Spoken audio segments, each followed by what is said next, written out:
Welcome everyone to my top 15 most anticipated movies of 2014 list. Now before I get to my list, I want to say a few things. This is my own personal list, so these are my opinions, and opinions differ from one person to the other, and all film is subjective, so I'm just telling you that some of your picks for the most anticipated movies of 2014 may not be on here. So other than that, let's start this. Coming in at number 15 is How to Train Your Dragon 2. I thought that the first How to Train Your Dragon, made by DreamWorks, was really good. I mean, it really surprised me. I thought it was just going to be a good film, but it was like really terrific in my opinion. And from what I've heard about the movie, it's about the main person from the first movie, grown up to a teenager now.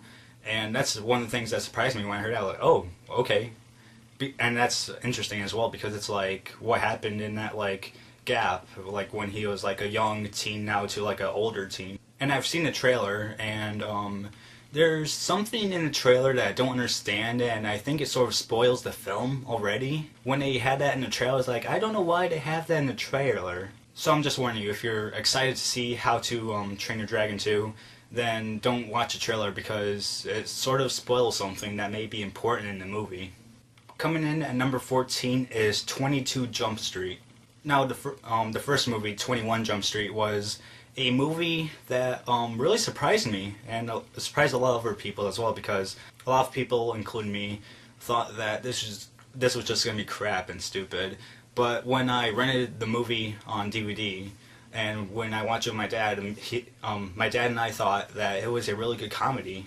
And I just saw the trailer, and it just looks like it's going to be just slightly better than the first movie. And I think that Jonah Hill and Channing Tatum look hilarious in the movie, and I just can't wait to see this movie.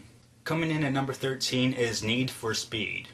Now, the only reason I have this movie on my list is because it has Aaron Paul in it, and Aaron Paul plays Jesse from Breaking Bad. And if you haven't seen Breaking Bad by now, it's like, where have you been? I mean, seriously, that's the only reason I have this movie on my list. If it didn't have Aaron Paul in it, then I don't know if I would see it, but maybe if it had another big actor name in it, maybe I would see it.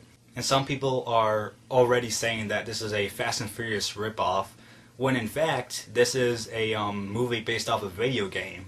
And from what I've seen from the trailer and some featurettes, this movie looks like it's going to be really good. It looks like it's going to be a really good action movie. Coming in at number 12 is Gone Girl. Gone Girl is a movie based off a book, which I've already read.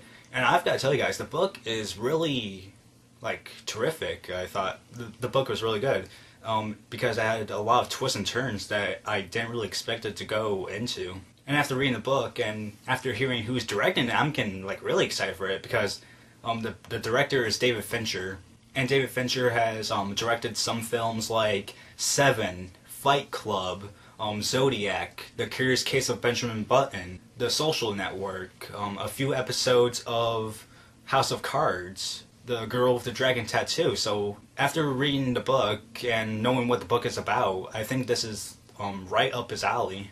And the film also stars Ben Affleck, and this is going to be, from what I know, his final film before he becomes Batman in Batman Superman. So it's going to be interesting to see how his acting is going to be in this movie. I know that he was really good in The Town and Argo, since I've seen those movies. But I'm just saying, what is his acting like in someone else's movie? Coming in at number 11 is The Amazing Spider-Man 2. The first Amazing Spider-Man surprised me a lot, because when I saw the trailer for the first Amazing Spider-Man, I thought, man, it's not going to be good. But after seeing it, I thought to myself, man, this is better than the first Sam Raimi Spider-Man. And this movie would be higher on my list if I hadn't seen the trailer. After just seeing the trailer, I am a little bit worried for this movie, because it looks like there's just a lot of stuff happening, and it looks like it's going to be too, it just looks like it's going to be too much stuff in the same space. So I'm just having my fingers crossed that it doesn't turn into a suckfest. Coming in at number 10 is Dawn of the Planet of the Apes.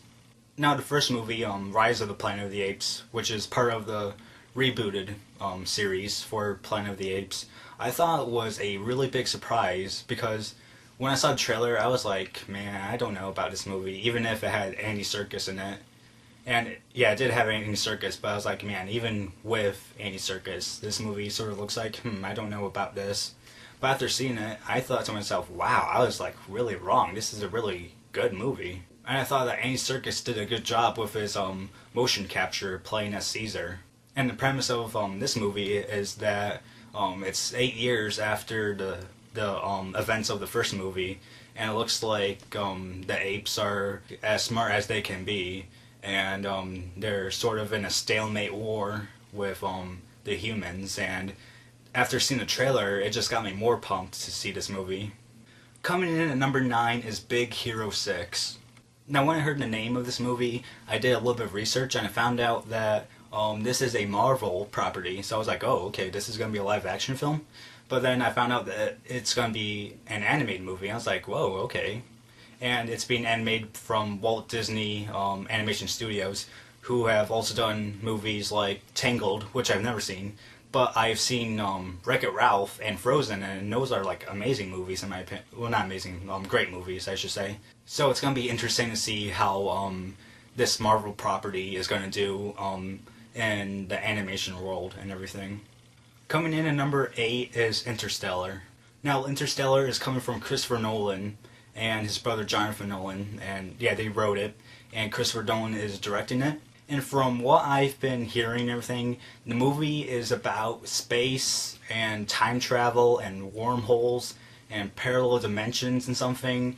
And I was like, okay, I'm not gonna like check anything else out. And the movie would be higher on my list if I saw like a full-length trailer, because I've only seen a teaser trailer, and the teaser trailer like really didn't give me anything about the movie. But if the teaser trailer did get me something about the movie, or like showed some cool shots, maybe it would be like a few spots higher on my list. But right now it's at number 8.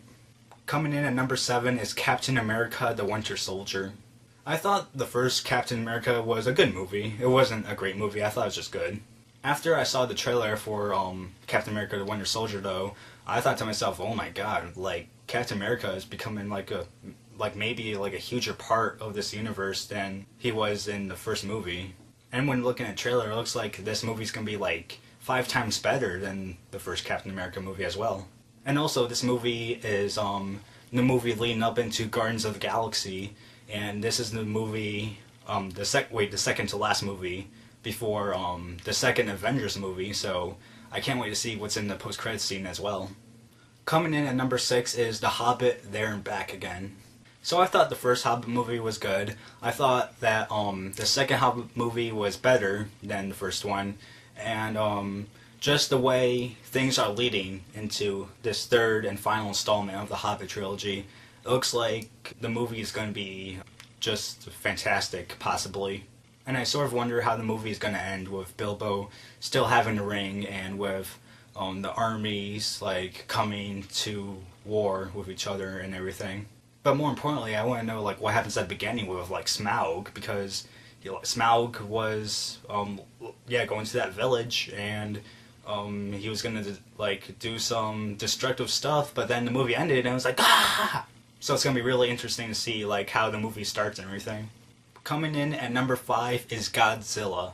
Now, I've seen the San Diego Comic-Con teaser trailer for Godzilla, and after seeing that teaser trailer, it was like, holy crap, this looks like a really good movie, and it sort of looks like Pacific Rim, but with Godzilla only, and possibly Godzilla fighting monsters. Oh my god.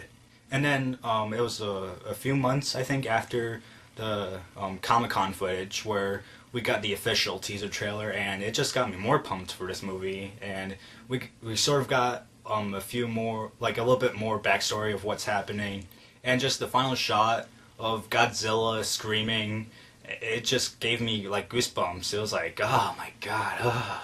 So I really can't wait to see this movie. Coming in at number 4 is Edge of Tomorrow. Now, I know what you're thinking. You're probably thinking, how is this movie so high up on your list? Well, like I said in the beginning, this list is my opinion, and these are just my thoughts on like my most anticipated movies of 2014. Just after seeing the trailer for Edge of Tomorrow, it was like, holy crap, this looks like it's just gonna be a good action-packed movie. Also, Tom Cruise and Emily Blunt look great in like mech suits, fighting these like strange alien creatures, and along with like the Groundhog Day time travel stuff, it's like, man, this just looks good. And some people say that this is like part 2 of Oblivion as a joke, and yeah, I know what they're saying because the trailer for Edge of Tomorrow looks like Oblivion, but really, I'm just excited to see this movie. Coming in at number 3 is Guardians of the Galaxy. The reason I'm excited for this movie is because it is the final movie before Avengers 2 Age of Ultron. And not only that, but Marvel is introducing us to a new team of superheroes. And before I heard the announcement that they were making Guardians of the Galaxy, I never knew who Guardians of the Galaxy were, but once I heard that, I researched them, and they seem like a pretty neat group of interesting people. Especially since the movie's going to have a talking tree and a talking raccoon. But the thing I'm sort of wondering is, like, how is this going to be tied into, like, the rest of the Marvel movies, and how is the post-credit scene going to be tied into the rest of the Marvel movies? Coming in at number 2 is X-Men Days of Future Past. Now, I thought that X-Men First Class was a really good movie. It was way better than X-Men Origins Wolverine. The new Wolverine movie showed us like a teaser, well, not a teaser, like a post-credit scene that was teasing like the what was going to happen in Days of Future Past, and it got me excited for Days of Future Past. But once I saw the trailer, it was like, oh my god, because you have like the main cast from the original X-Men movies meeting the new cast from First Class, and it just looks like really cool. And Bryan Singer's coming back to direct it, and Bryan Singer directed the first X-Men and X2, so that's another reason to be excited for the movie as well, since I thought that he did the best job with any of the X-Men movies. And finally, my number 1 pick is The Hunger Games Mockingjay Part 1. Now, I know what some of you may be thinking. You're probably thinking right now, are you insane? That's your number 1 pick? And that's okay if you think that, because all film is subjective. I'm just really excited for this movie. I'm really excited for this movie more than any Marvel movie come out next year, more than any anime movie come out next year, more than any drama come out next year, any horror come out next year, any action come out next year, any monster movie come out next year, any sci-fi movie come out next year, just because of like how good Catching Fire was. If you compared The Hunger Games and Hunger Games Catching Fire, then you'll see that there was a lot of improvement in Catching Fire, because you could tell that the cast and crew put 10 times more work into Catching Fire than they did for Hunger Games. I'm not saying Hunger Games was a bad movie, but Catching Fire was a vast improvement from the Hunger Games. And I really like that I'm seeing that they're taking this franchise more seriously because of the source material it's based on. And I just can't wait to see the next movie, because the cast is coming back, because the director, Francis Lawrence, is coming back, because the movie is going to have a new writer who is Danny Strong, who did The Butler, which was his first major movie. And The Butler was alright with the writing, but I think that Danny Strong will improve with his writing, hopefully, in the next movie. You also have Julianne Moore coming in, playing President Coin, who is one of the key essential characters in the final book.